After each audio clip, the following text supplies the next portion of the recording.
Y a esta hora vamos a tomar contacto con el doctor Jero de Cuba García, médico especialista en política de salud pública. Le agradecemos la amabilidad que tiene con RCR, Red de Comunicación Regional. Doctor Cuba, muy amable, qué gusto escucharlo. Muy buenos días y un saludo a través suyo a todo el país. Bien, la semana pasada tuvo lugar la semana de vacunación de las Américas, ¿no? Y un hecho paradójico, ¿no? En nuestro país, en esta semana de vacunación, y lo hemos venido también constatando por mucho tiempo, confronta problemas en todos los procesos de vacunación, no solamente en el tema de la COVID-19, ¿no? Así es. Efectivamente, por eso es que el día de la semana de la vacunación de las Américas y también la semana de la vacunación mundial, porque ahora se ha sumado también la Organización Mundial de la Salud a esta celebración, es muy importante porque da privilegio para que las autoridades internacionales puedan mirar lo que ocurre en el país y puedan ajustar lo que se pueda mejorar. Creo que nunca, como antes, ha sido muy importante esta celebración de la semana de la vacunación, aunque, a decir verdad, no debería ser necesaria, porque lo importante es que se vacune todos los días en todos los establecimientos del país, en todo el territorio nacional. Esto siempre es un retroceso. Cuando apelamos a campañas para resolver un problema, es un retroceso en el sistema regular de vacunación. Sin embargo, ahora debido a la pandemia, debido a que se ha priorizado solo la vacunación contra la COVID-19 y no se había avanzado en la vacunación contra las otras enfermedades, que son 17 tipos de vacunas para 26 enfermedades, este retraso ha hecho que ahora se deba tomar conciencia, no solamente por parte de las autoridades del Ministerio de Salud, sino también por la población en general, para que pueda lograrse mejorar las coberturas. Creo que este tema es también otro motivo para que el gobierno pueda rediseñar y mejorar las estrategias que tiene para vacunar, no solo contra el COVID, como señalo, sino contra las otras enfermedades que tienen muy baja cobertura en estas circunstancias. Ahora, ¿cuáles son los problemas que se confrontan, doctor Cuba? ¿Por qué hay estos retrasos? ¿Por qué no se cumplen con las metas previstas? ¿Qué es lo que ha pasado en los últimos 2 años? ¿Se le ha dado mayor énfasis naturalmente al tema COVID y se ha descuidado las otras enfermedades? Si lo que ocurre es que desde el año del 2013, que se comenzó a implementar la política del aseguramiento, que yo he denominado mercantilista, en ese momento se priorizó la parte curativa de las enfermedades, se buscó financiamiento para dar a través de seguros, dar atención médica a la gente, y se soslayó el tema de la medicina preventiva y de la atención primaria de salud, a tal punto que el máximo de este modelo se ocurrió durante la pandemia en el año 2020, que cuando, como usted recordará, el ex ministro Zamora casi cerró los establecimientos del primer nivel de atención o los centros y puestos de salud. Cuando estos establecimientos no funcionan en modo fuerte con la comunidad, es imposible lograr las metas de cumplimiento de lo que se llaman las estrategias sanitarias. Una de esas estrategias sanitarias son las inmunizaciones. Sin embargo, en este periodo de 2013 al 2022 en que nos encontramos, hubo un esfuerzo el año 2016, 17, 18 en levantar las coberturas, fortalecer el sistema de vacunación en el Ministerio de Salud y se logró grandes avances.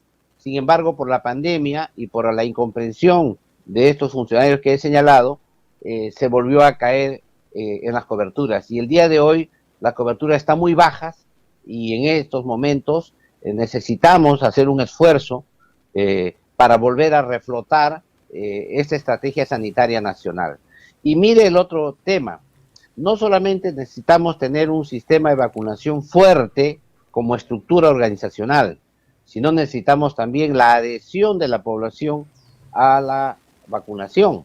Y la adhesión pasa por la confianza que tenga la ciudadanía en las vacunas, por tratar de explicar las ventajas que tiene la vacunación frente a una posible enfermedad, y por otro lado también implica mucha comunicación.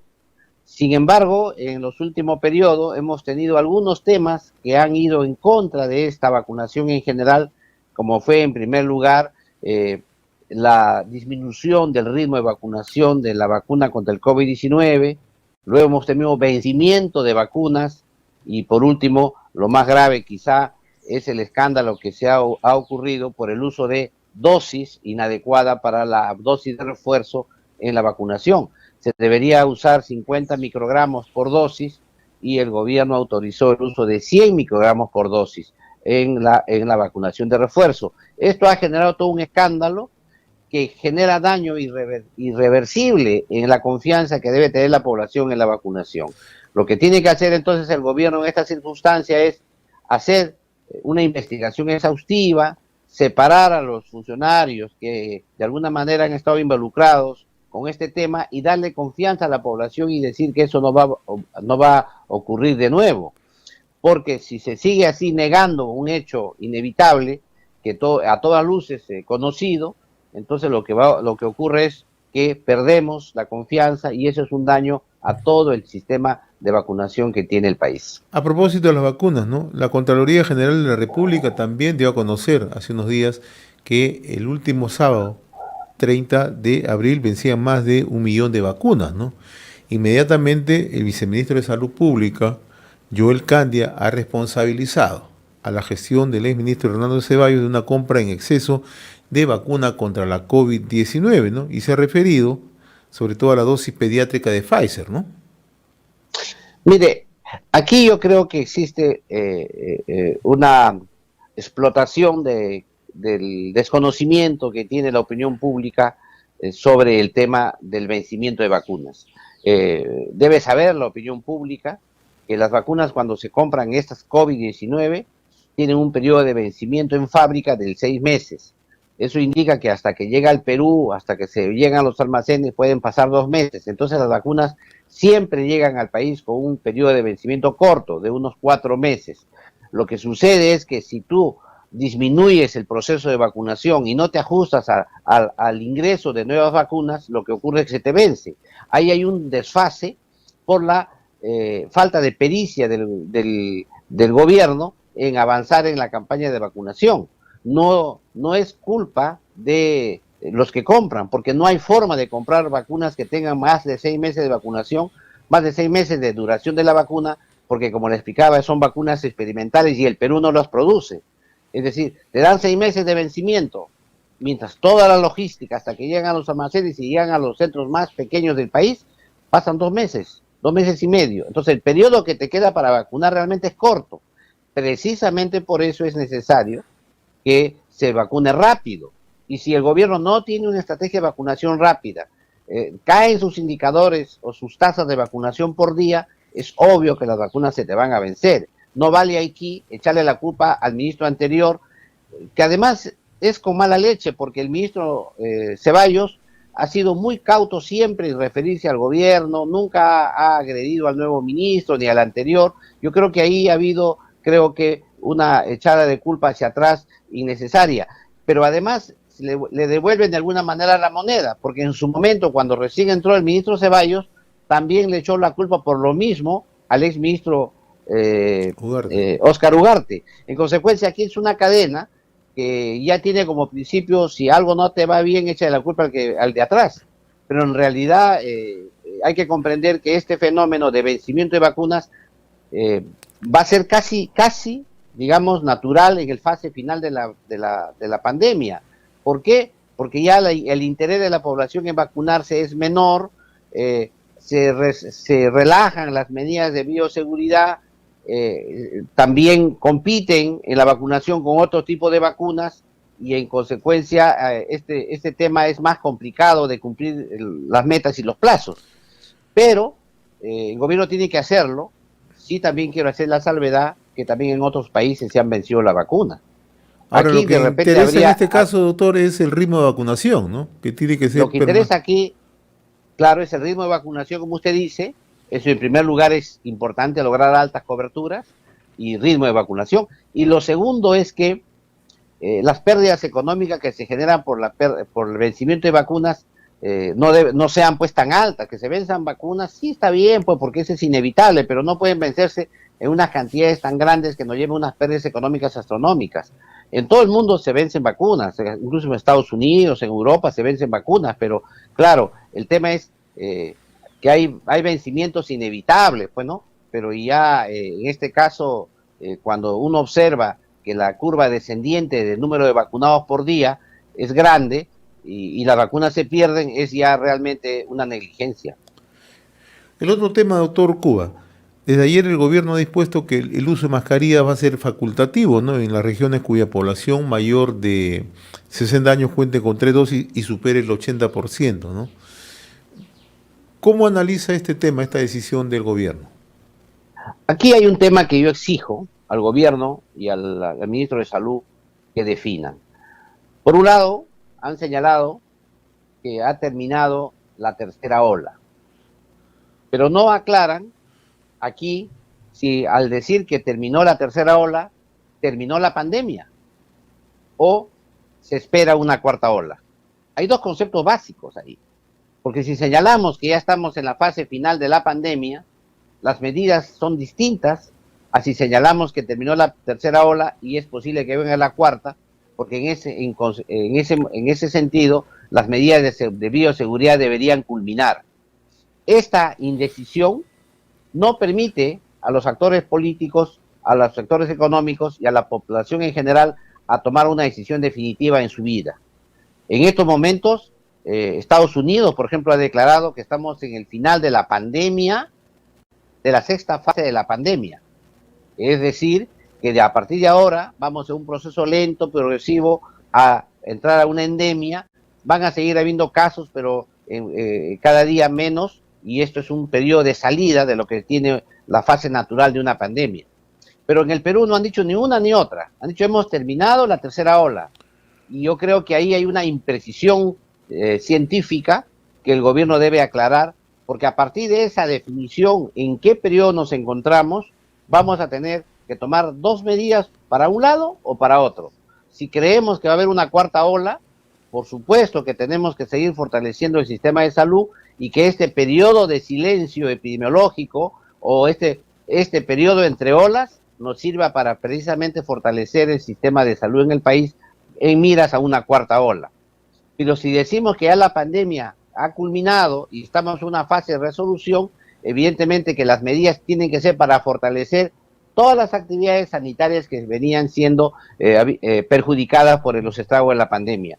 Esta indecisión hace que los directores de hospitales, los directores de las DIRIS, de los gobiernos nacionales, etcétera, no puedan tomar las medidas más acertadas, pero sobre todo el Ministerio de Economía y Finanzas no puede asignar los recursos que se requieren en modo óptimo. Por eso es que es importante, y aquí hay una exigencia que hago, a que el gobierno de una vez defina científicamente, con claridad, la fase y la ola en que nos encontramos. Por otro lado, también en este centerín viene el tema de la mascarilla. Si nosotros creemos que estamos en tránsito a una cuarta ola, el uso de la mascarilla va a seguir siendo muy importante en el largo plazo.